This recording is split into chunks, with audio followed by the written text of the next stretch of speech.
Bismillahirrahmanirrahim. Alhamdulillahirabbil alamin.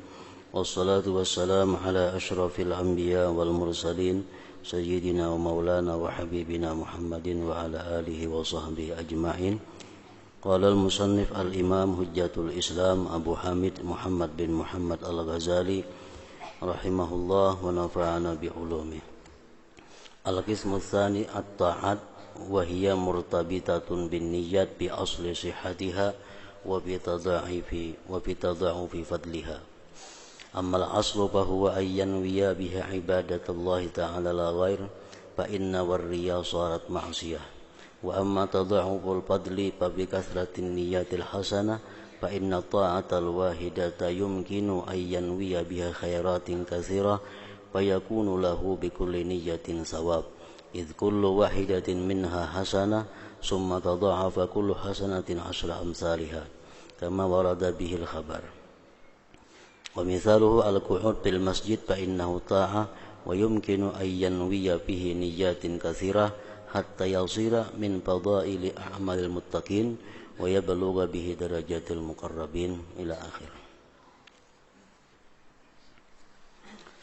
Makna daripada perkataan Imam Al-Ghazali rahimahullah wa nafa'ana bi ulumih. Yang kedua daripada tiga bagian adalah ketaatan-ketaatan. Yang pertama telah disebutkan bahwa niat tidak berpengaruh terhadap perbuatan maksiat. Bagaimanapun baiknya niat, tetap kada akan bisa merubah kedudukan maksiat itu menjadi taat. Maksiat tetap maksiat. Nah, bagian kedua, ketaatan-ketaatan. Dan itu bertalian erat dengan niat dalam pokok sahnya. Taat tidak akan sah kalau tidak ada niat. Jadi niat itu bertalian erat dalam pokok sahnya ibadah, sahnya taat, dan dalam berlipat ganda keutamaan. Kita sudah mengetahui bahwa satu perbuatan kebaikan dibalas Allah 10 sampai 700 sampai seterusnya. Nah, berlipat gandanya pahala yang didapat dengan satu kebaikan itu adalah tergantung banyaknya niat yang dimasukkannya dalam satu perbuatan taat itu. Jadi gunanya niat dalam hal taat ada dua. Pertama, niat adalah pokok daripada sahnya taat. Yang kedua, niat yang baik bisa menimbulkan lipat ganda pahala satu perbuatan taat tadi. Adapun pokok maka itu adalah bahwa ia berniat dengan ketaatan tersebut untuk ibadah kepada Allah Ta'ala. Itu pokok,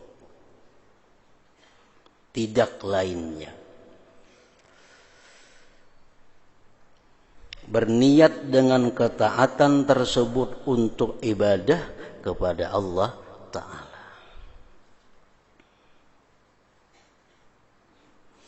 Maka jika ia berniat karena riya, karena bukan untuk ibadah kepada Allah, maka jadilah taat tersebut menjadi maksiat. Nah, jadi ini niat bisa merubah taat menjadi maksiat.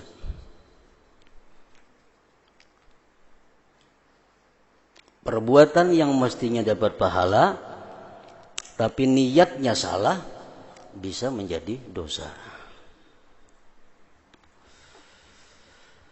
Maka jika ia berniat karena riya, maka jadilah taat tersebut menjadi maksiat.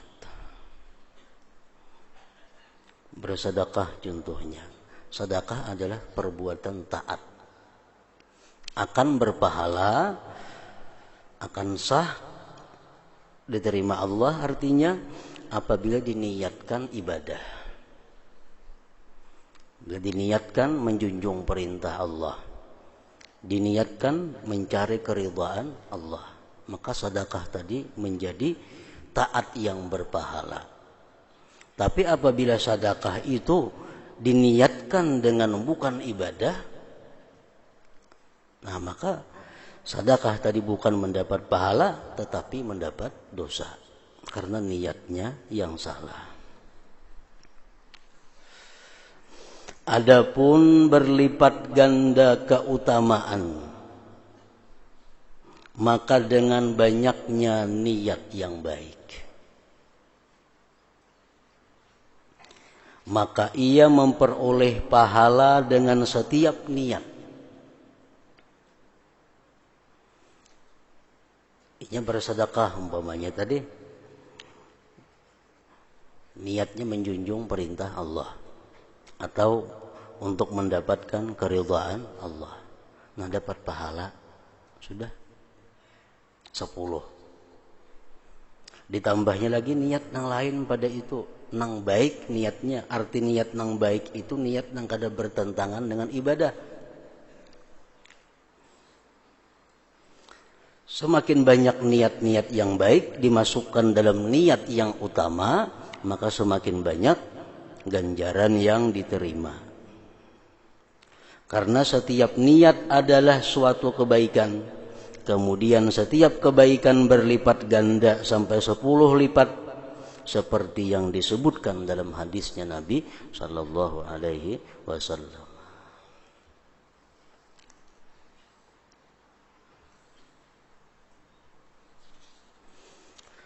Di dalam beberapa kitab disebutkan cara untuk bersedekah, misalnya kayak apa sedekah itu supaya dapat pahala yang banyak, yang berlipat ganda. Para ulama mengajarkan kepada kita setidak-tidaknya ada 20 niat yang bisa dimasukkan dalam satu sedekah. Kita memberi orang sebungkus nasi harga Rp5.000 umpamanya. Itu bisa dimasukkan di situ 20 niat atau bahkan lebih dari 20 niat. Mereka menjelaskan bahwa sedekah itu niat yang pertama adalah imtitsalu amrillah ta'ala, menjunjung perintah Allah ta'ala. Al-Quran, Al-Hadis banyak menyuruh agar kita bersedekah. Lalu kita bersedekah. Nah, kita menjunjung perintah Allah dan Rasulnya. Yang kedua, bisa diniatkan dengan sedekah itu ibtigha'a mardhatillahi ta'ala. Jadi bersedekah ini tujuanku adalah pertama menjunjung perintah, yang kedua supaya dapat ridha Allah. Karena dalam banyak hadis Allah sangat senang kalau hambanya itu bersedekah. Allah sangat gembira kalau hambanya bersedekah. Nah, jadi kita niatkan dengan sedekah ini memperoleh keridhaan daripada Allah Subhanahu wa taala. Nah, 2 sudah niatnya. Sebuting jadi dapat 10, ini 10, 20 sudah. Yang ketiga, tujuan kita bersedekah itu, niat bersedekah itu izalatul bukhli min qalbi, menghilangkan sifat bakhil dari hati. Sifat bakhil, sifat yang wajib dihilangkan dari hati setiap orang yang beriman. Karena itu sifat yang tercela, sifat yang membinasakan. Nah, jadi dengan sedekah ini kita niatkan juga untuk menghilangkan kikir di dalam hati, menghilangkan bakhil dalam hati. 3 sudah niatnya bersedekah. Yang keempat, kita niatkan dengan sedekah itu idkhalus surur ala qalbi akhihil muslim. Niat bersedekah itu adalah menggembirakan hati saudara kita yang muslim. Amalan yang sangat besar pahalanya adalah menggembirakan orang muslim. Nah, kita bersedekah supaya inya gembira, supaya inya senang.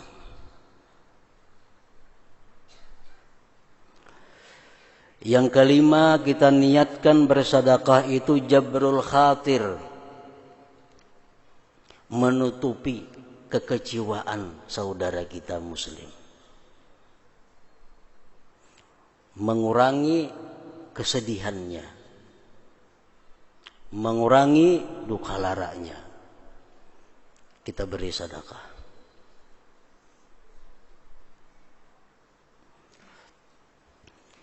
Yang keenam, bisa juga diniatkan dalam bersedekah itu raja doa ilmu tasaddaq anhu, kita mengharapkan doa orang yang menerima sedekah itu.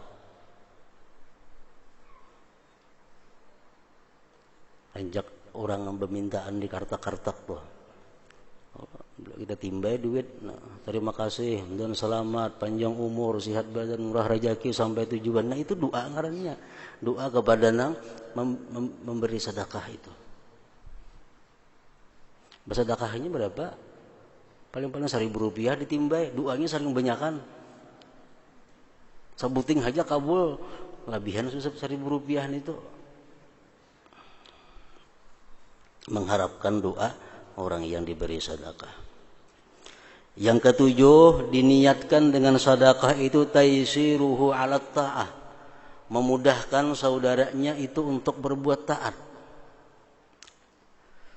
Kita bersedekah lawannya duit atau bersedekah lawannya pakaian, nyamannya berbuat taat kepada Allah. Nyaman kawan kita itu inya berbuat ibadah kepada Allah.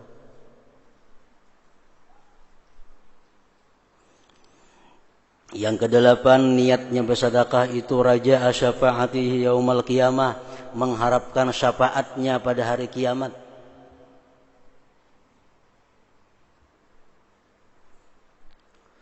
Di hari kiamat kaina Allah berseru, wahai orang-orang fakir miskin yang takwa kepada Allah, siapa-siapa yang pernah memberi sedekah kepada engkau, bawalah dia ke dalam surga.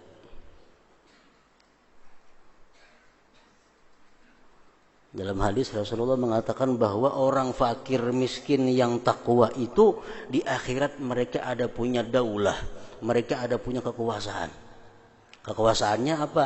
Mereka bisa menarik orang yang berbuat baik kepada mereka selama dalam dunia untuk dimasukkan ke dalam surga. Nah, jadi kita bersedekah kepada fakir miskin termasuk juga diniatkan mengharapkan syafaatnya di hari kiamat kaina.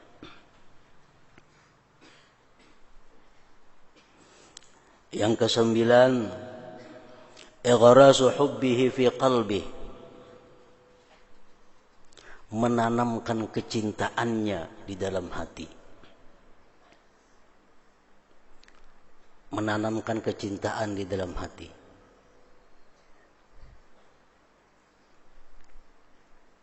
Dulunya inya kada kenal lawan kita, dulunya inya kada tahu lawan kita, dulunya inya benci lawan kita, dulunya inya marah dengan kita.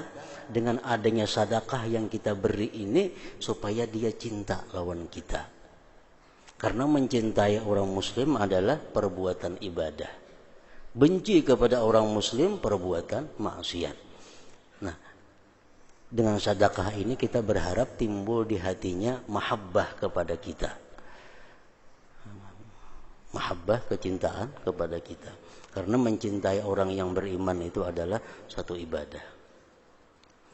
Yang ke-10, bisa diniatkan dengan sedekah itu syukru ni'matillah, mensyukuri nikmat Allah. Kita dapat Rp10.000 rezeki, kita berikan 2.500, itu bentuk kesyukuran kita kepada Allah atas nikmat rezeki yang diterima.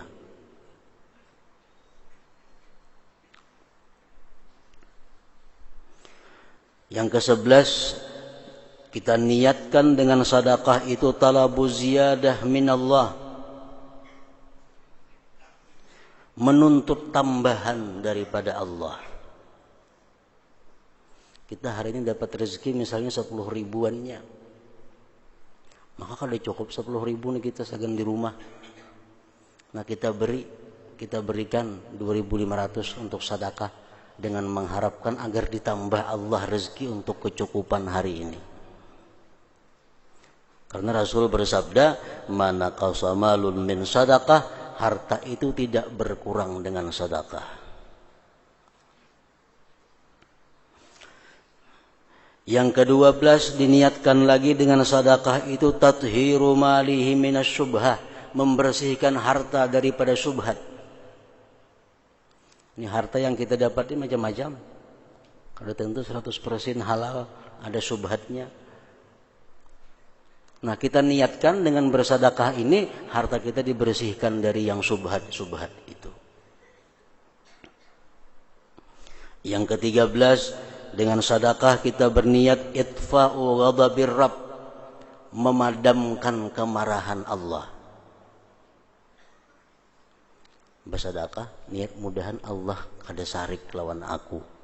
Mudahan Allah kada benci lawan aku. Nah, bersedekah niatnya itu. Yang ke-14 raja'a barakatis sadaqah bi husnil khatimah. Yang ke-14 bahwa dia berniat dengan sedekah itu agar matinya husnul khatimah. Karena Rasul mengatakan sedekah itu tadfa'u mitatassu. Sedekah itu menolak mati jahat. Orang yang gemar bersedekah itu terhindar dari mati jahat. Nah, jadi kita berharap dengan bersedekah ini supaya kita husnul khatimah niatnya. Yang ke-15 niat bersedekah itu daf'ul bala, agar terhindar daripada bala.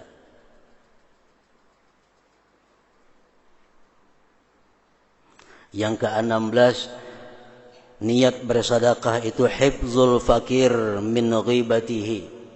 Kita menjaga si fakir miskin ini jangan sampai menggibah kita. Ini kena mengkada diberi padahannya aku pemalar macam-macam nih. Padahannya aku kikir lah padahan. Beri 10.000 niat supaya ini jangan menggibah kita. Karena mun menggibah kita berdosa kena inya. Nah, jadi kita memeliharakan inya daripada dosa. Kita bersedekah niat supaya ini jangan menggibah kita.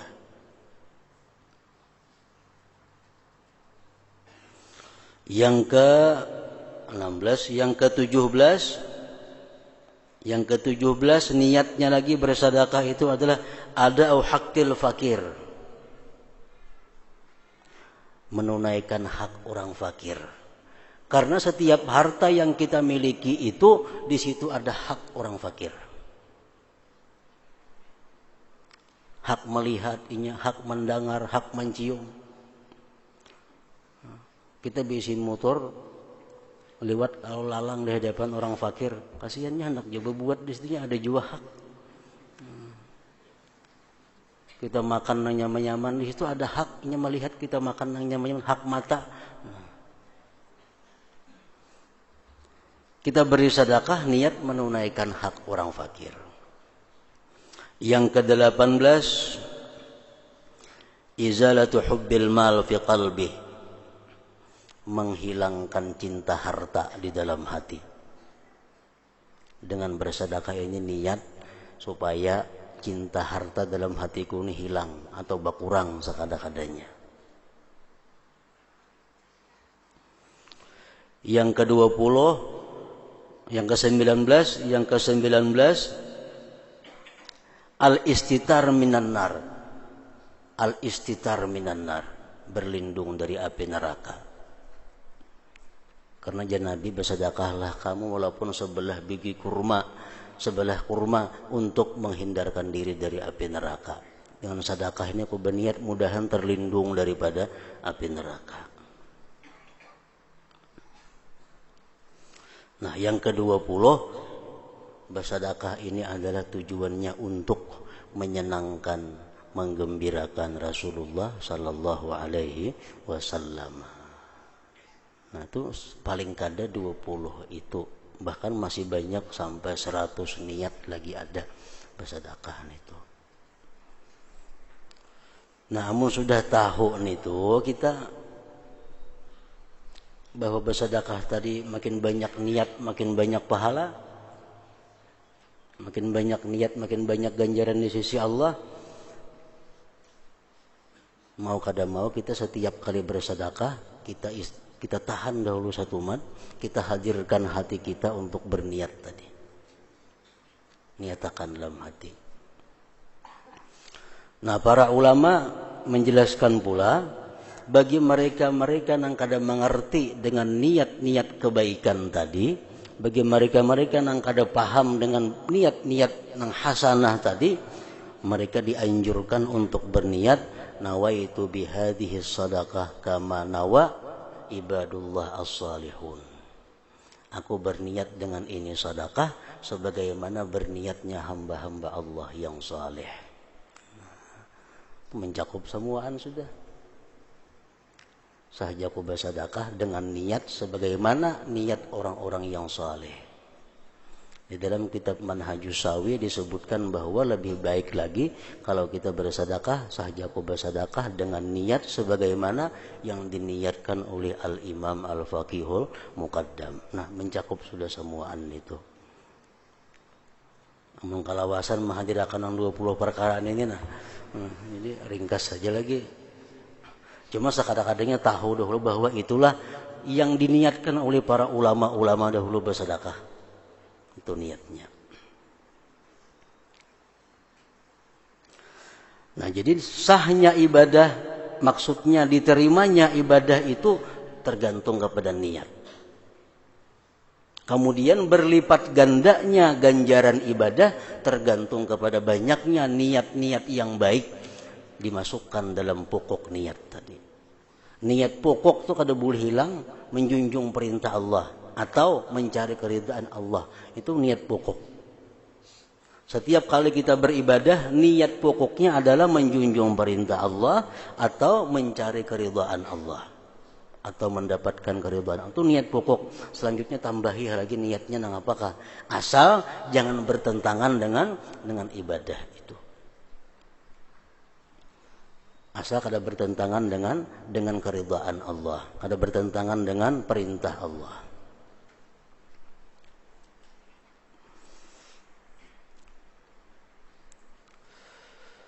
Kemudian setiap kebaikan berlipat ganda sampai 10 lipat seperti yang disebutkan dalam hadis. Nah, jadi tadi misal kita bersedekah tadi niatnya 20 kali 10 berapa? 200 dapat pahala. Dapat 200 pahala. Padahal duitnya 1.000 rupiah aja nih sedekahkan. 1.000 rupiah aja dapatnya berapa? 200 pahala. Namun kita niatnya macam tadi.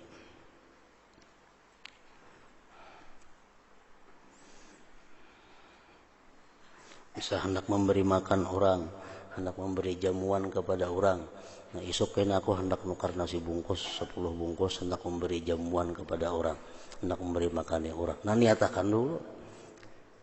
Kita hadirkan niat-niat yang baik supaya memberi makan orang itu penuh dengan ganjaran yang berlipat ganda. Contohnya adalah duduk di masjid. Duduk di masjid. Sesungguhnya itu adalah ketaatan. Duduk di dalam masjid itu ketaatan sudah. Kita duduk di masjid sudah ibadah ngarannya. Dan mungkin diniatkan kepada niat yang banyak sehingga ia menjadi termasuk amal orang-orang yang muttaqin dan dengannya mencapai derajat orang-orang yang muqarrabin. Makanya mau kita kada tahu kita ketinggalan lawan orang-orang yang muqarrabin itu. Kita bersedekah yang batimbe duit berniat aja gen kada salah. Nah, ada orang berniat. Jadi derajat kita di sisi Allah ketinggalan dengan orang-orang yang alim yang mengetahui itu. Kita memberi makannya orang 10 bungkus. Orang yang tahu berilmu 10 bungkus, tapi nilainya kada sama. Kenapa? Karena kita ada tahu aturan-aturan niatnya itu. Nah, kalau kita tahu bukan ini niatnya, kita akan bisa mencapai derajatnya orang-orang yang muqarrabin. Duduk di masjid contohnya. yaitu satu, bahwa ia meyakini bahwa masjid adalah Baitullah dan bahwa orang yang memasukinya adalah berziarah kepada Allah, maka ia berniat ziarah kepada Tuhannya karena mengharapkan apa yang dijanjikan oleh Rasulullah SAW. Beliau bersabda, "Man qa'ada fil masjid faqad zarallah wa haqqun 'alal mazur ay yukrima zairah." Artinya, barang siapa duduk di masjid maka ia telah mengunjungi Allah Ta'ala, dan mesti atas orang yang dikunjungi, Allah maksudnya, memuliakan orang yang mengunjunginya. Nah, jadi kita ke masjid, duduk, pertama niat kita apa? Ziarah kepada Allah. Bila kita niat ziarah kepada Allah, Allah pasti akan menghormati tamunya. Allah pasti memuliakan tamunya. Mungkin kita kada ada niat ziarah kepada Allah, ya biasa ya ngarannya. Yang kedua, niat kita duduk di masjid, misal 11:30 ke masjid dia duduk. Menghadang hari Jumat 12 sudah ke masjid, duduk bertengah jam. Niat pertama, begitu duduk di masjid tadi, ziarah kepada Allah. Yang kedua, bahwa ia menunggu salat setelah melakukan salat. Di masjid datang tahiyatul masjid, kalau kita tonton tahiyatul masjid, duduk menghadangi sembahyang Jumatnya itu umpamanya. Maka duduk tersebut termasuk jumlah penungguannya dalam salat. Dan demikian itu adalah makna firman Allah Ta'ala, warabitu, artinya dan tetaplah bersiap siaga. Duduk kita sembahyang tahiyatul masjid itu menghadang Jumat. Ujar Nabi kita, man jalasa fil masjid yantaziru shalah fahuwa fis shalah wal malaikat taqulu lahu Allahumma ghfir lahu warhamhu ma lam yuhdits. Orang yang duduk di masjid menunggui sembahyang, menunggui masuk waktu, duduk di masjid, inya itu hukumnya sembahyang. Dan selama inya duduk menunggu sembahyang tadi, malaikat setiap detik itu mendoakan dia, Allahumma ghfir lahu, ampuni ini orang ya Allah, warhamhu, sayangi ini orang ya Allah, selama ia belum berhadas. Mun batal kena wudu, ampi malaikat mendoakan. Jadi kita menunggu sembahyang sejam itu kita setiap detik mendapat doa dari malaikat. Hadis lain mengatakan almar'u fi salatin man tadzaraha, seseorang itu dikatakan sembahyang selama dia menunggu sembahyang itu. Tapi di masjid maka duduknya, mun di warung ada masuk itu. Di masjid, di kartak ada masuk juga, di pelatar rumah orang ada masuk juga. Nah, apa untungnya duduk di warung, dudukan orang kamar hanya ke masjid, dan beda dua dapa lagi masjid. Di warung kan apa-apa pahalanya ada. Ini man jalasa fil masjid, siapa yang duduk di masjid. Ada man jalasa fil warung, ada.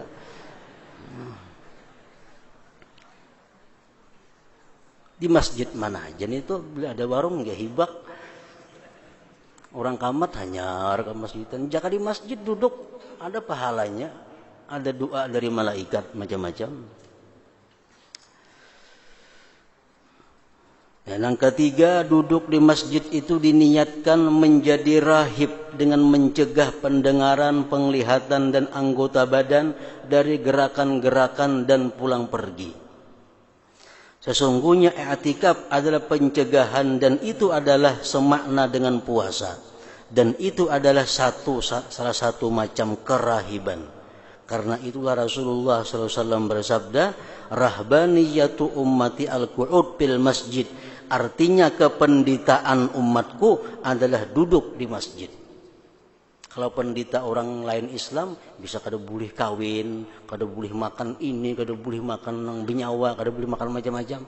Kalau kependitaan dalam umat Nabi kita, duduk di masjid itu sudah termasuk kependitaan. Artinya i'tikaf. Nah, niatkan i'tikaf. Dengan i'tikaf itu kita menahan diri daripada keluar masjid artinya. Yang keempat, niat duduk di masjid itu menetapi cita-cita kepada Allah, mengharuskan hati untuk berpikir tentang akhirat dan mencegah kesibukan-kesibukan yang memalingkan dari demikian dengan mengasingkan diri ke masjid. Kenapa nak ke masjid? Nak bertenang-tenang, di rumah sibuk, di kantor sibuk, di toko sibuk, nak istirahat, nak tafakur. Nah, itu niat yang bagus. Yang kelima, semata-mata untuk zikir kepada Allah atau mendengarkan zikir kepada Allah dan mengingat-ingat Allah. Duduk di masjid untuk berzikir atau mendengarkan zikir. Seperti yang diriwayatkan dalam hadis, man ghada ilal masjid liyadhkurallaha ta'ala aw yudzakkira bihi kana kal mujahid fi sabilillah. Artinya barang siapa pergi ke masjid untuk zikir kepada Allah Ta'ala atau mengingatkan orang dengan zikir tersebut, maka ia seperti orang yang berperang di jalan Allah Ta'ala. Apalagi baiknya. Yang keenam, duduk di masjid kita niatkan bahwa ia bermaksud memberi faedah ilmu dengan amar ma'ruf dan nahi munkar. Karena masjid itu tidak sunyi dari orang yang berbuat kejelikan dalam salatnya atau berbuat apa yang tidak diperbolehkan baginya. Lalu ia menyuruh orang tersebut berbuat perbuatan ma'ruf dan menunjukkannya kepada agama. Maka orang itu bersekutu dengannya dalam kebaikan yang diketahui darinya, maka berlipat ganda kebaikannya. Niatkan duduk di masjid itu, kalau kita mampu, kalau kita bisa, hendak memberitahu orang yang kada tahu tentang agama. Yang ketujuh, bahwa ia memperoleh saudara fillah. Ke masjid ini tujuanku supaya juga aku dapat kawan yang karena Allah. Supaya dapat kawan yang karena Allah. Sesungguhnya demikian itu adalah ghanimah dan simpanan untuk negeri akhirat. Masjid adalah tempat berkumpulnya orang-orang yang mencintai karena Allah dan di jalan Allah. Yang kedelapan, bahwa ia meninggalkan perbuatan dosa karena merasa malu kepada Allah Ta'ala dan merasa malu berbuat di Baitullah apa yang merusak kehormatannya. Aku ke masjid ini tujuanku juga apa? Untuk menghindari dosa. Karena kalau di masjid aku aman daripada berbuat dosa. Aku kada wani merusak kehormatan masjid dengan berbuat dosa. Nah, jadi tujuan ke masjid adalah untuk menjaga diri daripada perbuatan dosa. Al-Hasan bin Ali radhiyallahu anhuma berkata, barang siapa membiasakan pulang pergi ke masjid, niscaya ia dianugerahi oleh Allah Ta'ala 1 dari 7 macam. Orang ini biasa pulang pergi ke masjid, bulang-bulik lain kaum tuh tugasnya. Ini nang kada kaum, nang orang biasa. Yaitu niscaya dianugerahi oleh Allah Ta'ala salah 1 dari 7 macam, yaitu saudara yang diperoleh jajaran Allah. Kita akan mendapat saudara fillah ngarannya, atau rahmat yang diturunkan, atau ilmu yang menjadikan pandai, atau kalimat yang menunjukkan kepada petunjuk, atau memalingkannya dari keburukan, atau meninggalkan dosa karena takut atau malu. Itu pasti didapat salah 1 itu daripada orang-orang yang selalu pulang pergi ke masjid. Nah, jadi ada 8 macam niat. Sekada-kadanya bisa lebih. Kalau kita masuk masjid, duduk di masjid, niat kita seperti itu, kita akan dapat nilai 8 kali 10. 80 artinya.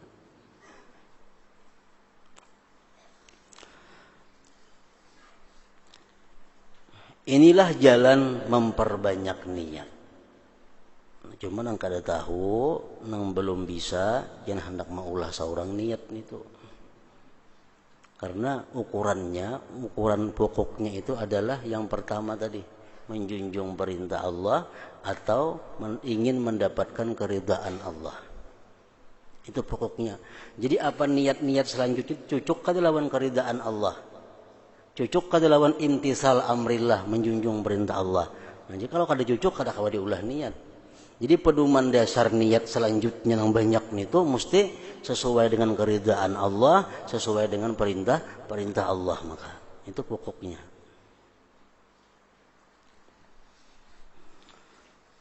Inilah jalan memperbanyak niat dan kiaskanlah,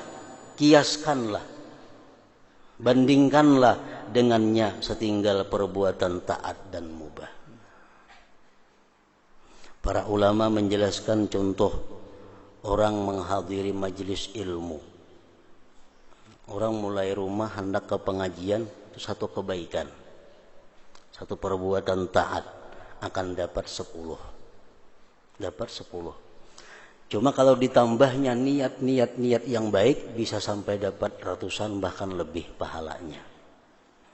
Nah, ulama mengkiaskan niat-niat yang baik untuk hadir di pengajian itu. Pertama, ujar mereka, kalau kita ke pengajian itu yang kita niatkan adalah menjunjung perintah Allah dan Rasul.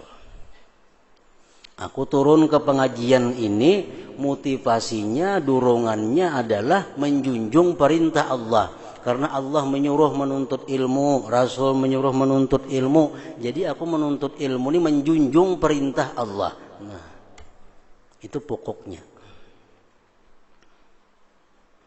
Nabi bersabda, "Talabul ilmi faridah ala kulli muslim wa muslimah, utlubul ilma walau bisin." Menuntut ilmu agama kewajiban muslim dan muslimah. Ujar Nabi, tuntutlah ilmu walaupun sampai ke negeri Cina. Itu perintah. Jadi menuntut ilmu ini tujuan pertama adalah menjunjung perintah Allah dan Rasulnya.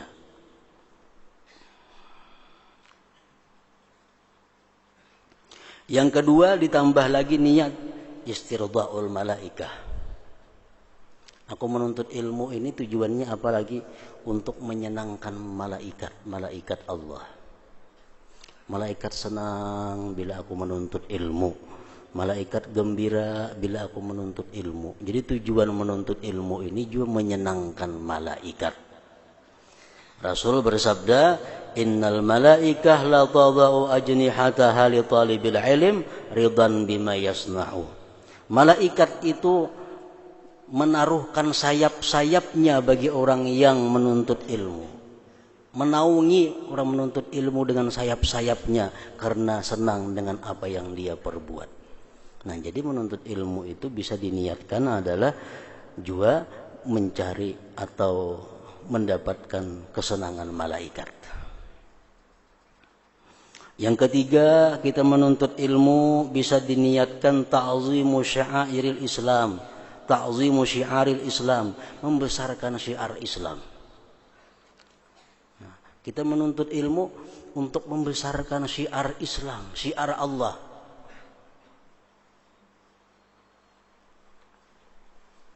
Allah berfirman, "Wa may yu'azzim sya'airallah fa innaha min taqwal qulub."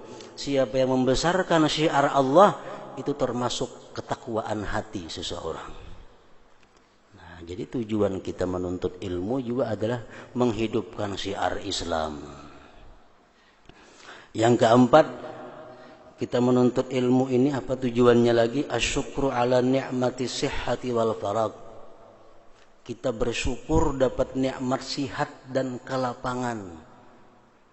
Wal hidayah dan hidayah dari Allah. Kita bersyukur dapat nikmat sihat. Yang kedua dapat nikmat lagi apa lapang. Yang ketiga dapat nikmat hidayah. Nah, jadi aku turun ke pengajian ini mensyukuri itu. Banyak orang yang sihat, lapang, tapi kada dapat hidayah. Kada kawan nuntut ilmu. Orang dapat hidayah tapi sibuk, kada kawan nuntut ilmu. Orang dapat hidayah tapi sakit, kada kawan nuntut ilmu. Nah, kita sihat, kita lapang, kita dapat hidayah, itu nikmat yang sangat besar. Nah, jadi kita menuntut ilmu ini mensyukuri itu. Yang kelima, kita niatkan dalam menuntut ilmu itu ifrahul walidain, menyenangkan orang tua, menggembirakan orang tua. Mun ada orang tua nang kada gembira anaknya nuntut ilmu, orang tua kada pintar itu ngarannya. Nah, ifrahul walidain, kita niatkan menyenangkan hati orang tua, terutama yang sudah wafat. Rasulullah bersabda, "Innar rajul la yasurru bi salahi waladihi fi qabri." Seseorang dalam kubur itu sangat gembira melihat anaknya itu berbuat kebaikan. Sangat gembira. Yang keenam, kita menuntut ilmu tujuannya apalagi ifrahun Nabi sallallahu alaihi wasallam, menyenangkan Nabi kita. Nabi sangat senang kalau melihat umatnya itu menuntut ilmu agama. Nabi sangat gembira kalau umatnya itu menuntut ilmu agama atau berbuat amal kebajikan lainnya. Nah, yang ketujuh, ifrahul aqarib minal amwat, menggembirakan keluarga-keluarga yang sudah matian.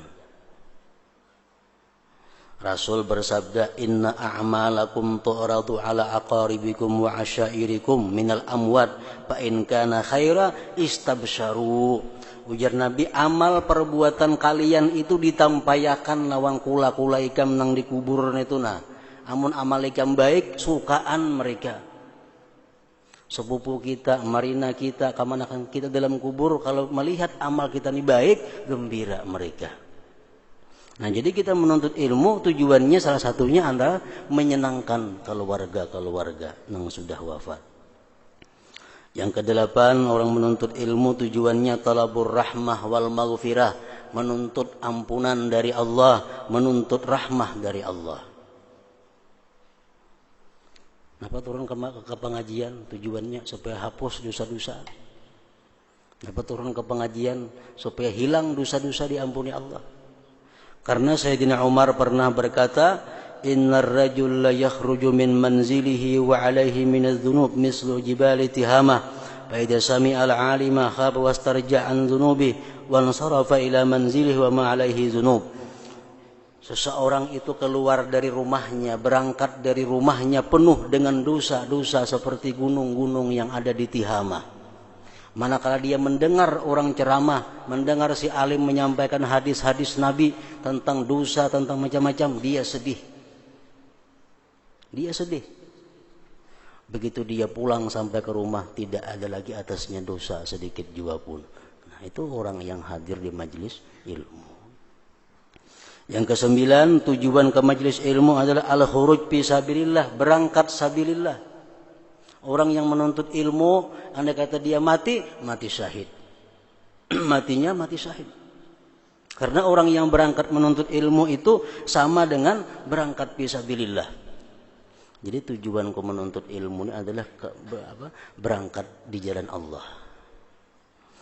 Man kharaja fi talabil ilm fahuwa fi sabilillah hatta yarji'a. Ujar Nabi kita, siapa yang berangkat ke majelis ilmu, dia itu ngarannya berangkat di jalan Allah fi sabilillah sampai dia kembali. Nah, yang ke-10, tujuan kita ke majelis ilmu itu apa? Istima'u kalamillah wa kalami rasulih sallallahu alaihi wasallam wal auliya wal ulama.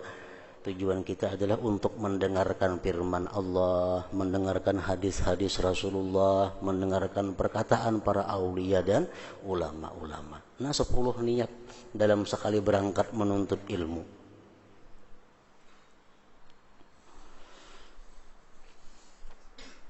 Nah, jadi kiaskanlah dengannya setinggal perbuatan taat dan mubah. Karena tidak ada daripada ketaatan melainkan ia memungkinkan niat yang banyak. Setiap kali ada taat itu pasti kawan niat yang banyak. Dan sesungguhnya ia hadir dalam hati seorang mukmin dengan kadar kesungguhannya dalam mencari kebaikan dan persiapannya baginya dan pikiran padanya. Tergantung kita aja lagi.